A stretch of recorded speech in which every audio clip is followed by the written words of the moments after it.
The Praetorian Guard, Chapter 13, Home Sweet Home sort of. It's been 2 days since the last mission and John is now heading to his parents' house for a little vacation. John's shuttle descended through the thick clouds of the European countryside, the distant rolling hills and serene landscapes, a stark contrast to the chaos he'd faced on his mission. Far from the towering spires of Novolux and the shadowy corridors of the shadows of the night, this place, the house he grew up in, offered him a brief reprieve from his double life. At least, it was supposed to. His mother didn't know the truth. As far as Andrea Stell was concerned, John was still just a bodyguard in the diplomatic corps, escorting dignitaries and officials.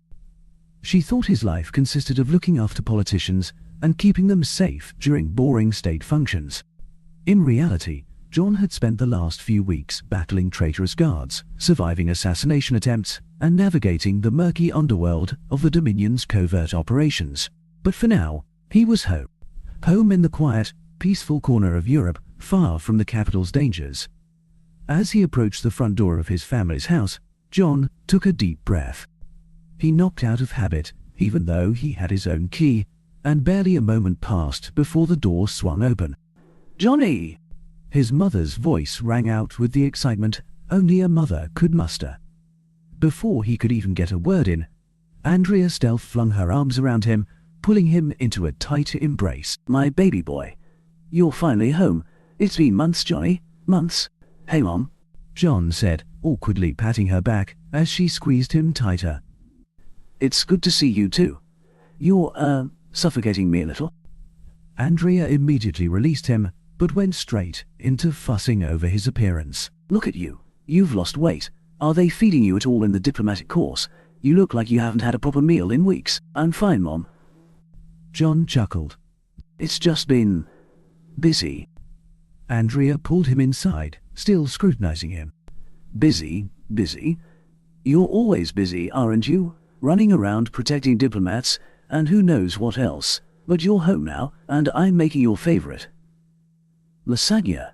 You are staying for dinner, right? I wouldn't miss your lasagna for anything," John said, feeling a small, genuine smile form on his face. There were a few things in the galaxy that could make him feel grounded, and his mom's lasagna was definitely one of them.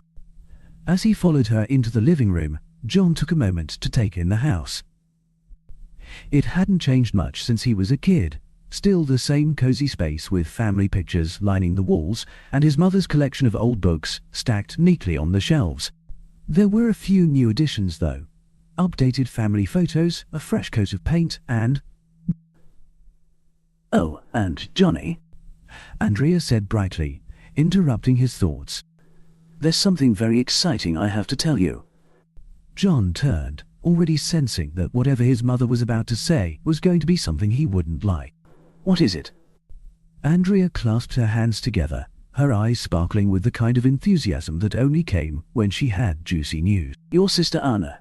She's got a boyfriend." Joan's smile vanished in an instant, his body going rigid. "What? Oh, Johnny, don't look so shocked," Andrea said, waving her hand dismissively. "Anna's practically grown up now. She's 17, you know. 17 is not grown up," John muttered, already feeling his protective instincts flaring up. "What's this guy's name? What does he do? And why haven't I met him?" Andrea giggled, clearly finding his overreaction amusing. "His name's Tyler, and he's a nice boy. He's been over for dinner a few times already. Very polite. He's even on the school's hoverball team. Your father likes him." John blinked, feeling like his brain was short-circuiting. "Tyler? Hoverball? Wait. Dad's met him?" Andrea nodded happily. "Of course. Your father was so impressed. Tall, strong, athletic. You should meet him, Johnny.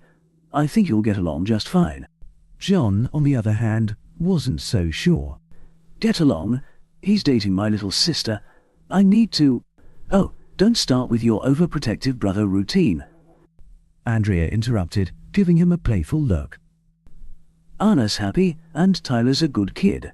You don't need to scare him off." "I'm not scaring anyone," John muttered, though his mind was already swirling with thoughts of interrogation tactics and friendly.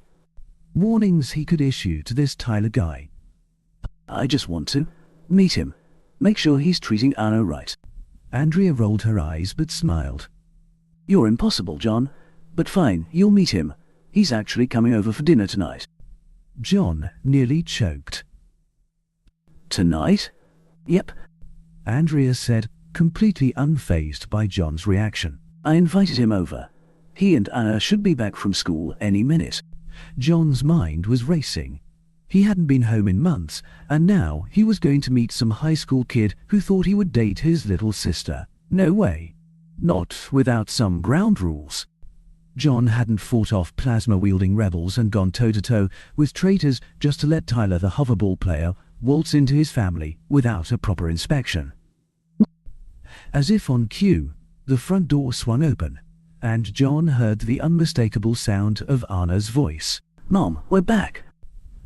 Anna Stell, Jun's younger sister, walked into the living room, her hoverball gear slung over her shoulder, her face lighting up when she saw John. John, you're home. John's overprotectiveness momentarily took a back seat as he smiled at his sister. Hey, Anna.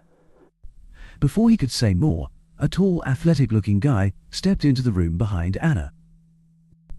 He was holding his hoverball helmet under one arm, his expression friendly, and he gave John a casual nod as if he hadn't just entered a war zone. And this?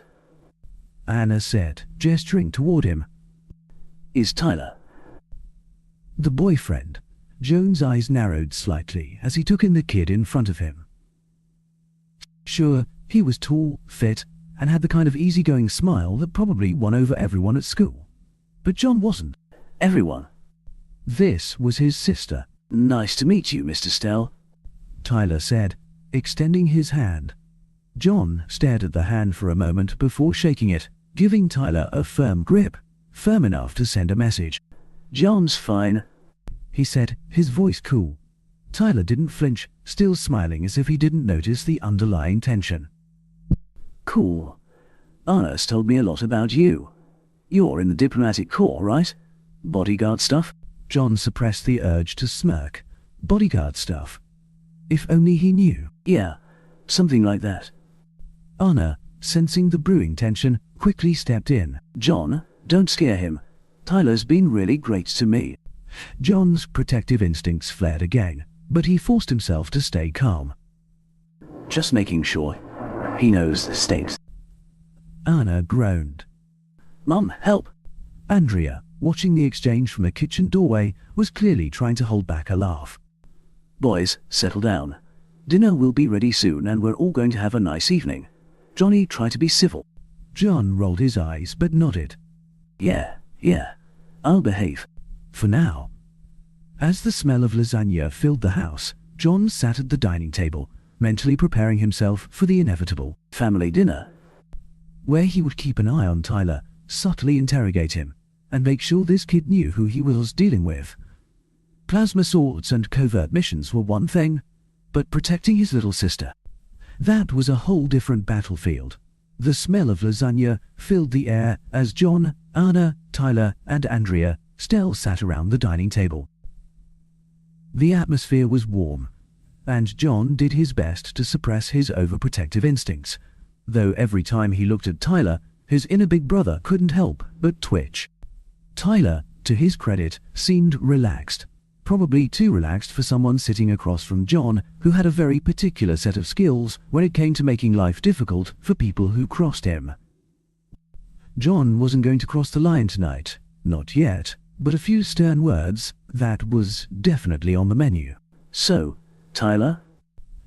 Andrea began cheerfully as she dished out another generous serving of lasagna. What are your plans after high school? I hear you're doing quite well with the hoverball. Tyler smiled, his boyish charm coming out in full force. Yes, ma'am. I'm hoping to get a sports scholarship, maybe play professionally. But I'm also thinking about joining the military like Anna's family. Following in your footsteps, ma'am. Andrea's eyes sparkled. She loved it when people showed appreciation for her family's service. Oh, that's wonderful. We're a proud military family, as you know. Gregory, my husband, is the captain of a heavy cruiser in the Navy. John, of course, finished first in his class at the academy, she added, beaming at her son. And I've been a professor of military history for years. Anna, here. She looked at her daughter fondly. Well, she's going to make her own mark soon. Anna nodded enthusiastically. Actually, John, I've been thinking about it a lot. Next year, after I graduate, I'm going to apply to the military academy. John nearly choked on his water. What? Anna grinned, clearly enjoying the surprise on her brother's face. Yeah, I've been planning it for a while now. I mean, how could I not? I'm so proud of our family's legacy. Plus, with Dad's work and you finishing first in the academy, it's something I want to do. I want to serve. John set his glass down, feeling a mix of pride and dread wash over him. Anna, you're sure about this? The academy isn't easy. It's not just hoverball practice and PT drills. Anna rolled her eyes, smirking. I know that, John. It's not like I expect it to be a vacation. I'm serious. I want to be part of something bigger, and I want to make you and Mom proud. John sat back, trying to process the fact that his little sister, his high school sister, was serious about joining the military. On one hand, he admired her determination. On the other hand, the thought of her in danger made his stomach tighten. That's... wow. John finally said, I didn't know you were thinking about that. Andrea chimed in, her voice soft but supportive. I think it's a wonderful idea. Anna's smart, capable, and she's got the heart for it. And John, she added, smiling, you were her inspiration. She's proud of you. John felt a lump in his throat. It wasn't often that anyone got under his armor, but the idea that Anna looked up to him like that hit him harder than he expected. Tyler, who had been quietly listening, finally spoke up. That's really cool, Anna. You'd do great at the academy. I can already tell you've got what it takes. Joan's eyes narrowed. Tyler was too smooth, too quick with the compliments. The hoverball player was laying it on thick, and John wasn't having any of it. Anna blushed slightly, clearly pleased. Thanks, Tyler. John cleared his throat loudly. You know, the academy's tough. You need to have a lot of discipline. Not everyone can handle it. Tyler nodded, completely oblivious to the underlying warning in John's voice. I hear that. But with Anna's determination, I'm sure she'll do fine. John gave a tight-lipped smile. Yeah, but it's not just determination. You've got to be smart about who you surround yourself with. Some people could hold you back. He shot Tyler a look that practically screamed. I'm talking about you? Tyler blinked, clearly not getting the message. I think Anna's smart enough to know who's good for. John's jaw tightened, and he was about to say something more, but Andrea, sensing the tension, jumped in to change the subject. I just wish your father could be here for dinner. Andrea said with a sigh, shaking her head slightly. But I know how important his mission is. He's commanding one of the best heavy cruisers in the fleet, the Celestial Blade. What a beautiful ship. She smiled wistfully. He always says it's like his second home. John nodded, grateful for the shift in conversation. Yeah, Dad's doing important work out there. It's not easy commanding a ship like that, especially with everything happening in the outer sectors. Andrea looked at John with pride. And you, Johnny, you've made us all so proud. First in your class at the academy, now protecting diplomats all over the galaxy. You've come so far. John tried not to wince. If only she knew. His life as a covert operative for the Shadows of the Night was far more dangerous and morally grey than the simple bodyguard duties his mother thought he had. But for her sake, he let the illusion stand. Thanks, Mom, John said, forcing a smile. I just do what I can. The rest of dinner continued with small talk, mostly centered around Tyler's hoverball season, Anna's school plans, and Andrea's endless encouragement for everyone to eat more lasagna. But John couldn't stop glancing at Tyler, sizing him up, calculating how much trouble this kid was really going to be. Once the plates were cleared and Andrea went to the kitchen to serve dessert, John saw his opportunity. He stood up and motioned for Tyler to follow him. Tyler, let's have a quick chat, John said, his tone casual but firm. Tyler, completely unaware of what was coming, followed John into the hallway. Sure, what's up? John leaned against the wall, crossing his arms. He looked Tyler up and down, as if assessing a new recruit. Listen, Tyler, I'm gonna make this simple. Anna's my sister, and I care about her more than anything." Tyler nodded, looking a little confused but still polite. "Of course, I know that." John stepped a little closer, lowering his voice but keeping it steady. "Good. Because if you hurt her, even for a second, I'll make sure you regret it. Understand?" Tyler's eyes widened, the reality of the situation starting to sink in. I